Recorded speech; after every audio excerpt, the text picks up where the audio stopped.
এই ধরনের লেটার লিখতে গেলে আমাদের শুরুতে লিখতে হবে to the editor, the Times of India, Kolkata 7,01,000। ঠিক তার নিচে চলে আসবো, সাবজেক্ট লিখবো, তার ঠিক নিচে বাম দিকে চলে আসবো, স্যার লিখবো, তার ঠিক নিচ থেকে শুরু করব যে sir, I shall be highly obliged if you kindly allow me a space in your famous daily to express my অভিযোগ হলে গ্রিভেন্স, মতামত হলে অপিনিয়ন, এগেনস্ট দিয়ে আমরা মানে লেটারের যে অ্যাবাউট থাকবে সেটার সম্বন্ধে আমরা সেটা দিয়ে দিব। তারপরে প্যারাতে আমরা ওই ব্যাপারটা নিয়ে আমরা মোর অর লেস কিছু আলোচনা করব, কিংবা আমরা কিছু সমস্যার কথা তুলে ধরব এবং চিঠিটা শেষ করব।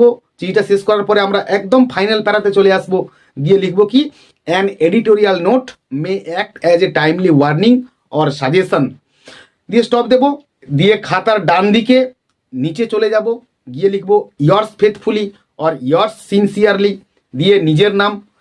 খাতার বাম দিকে চলে আসব, বাম দিকে চলে এসে লিখব থ্যাঙ্কিং ইউ বা ধন্যবাদান্তে, দিয়ে দেব ডেট, মানে যেদিন লেখা হচ্ছে সেদিনকার তারিখ।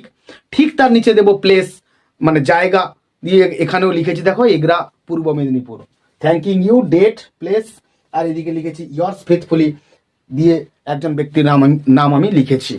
তো এই হচ্ছে মোটামুটি লেটার টু দ্য এডিটর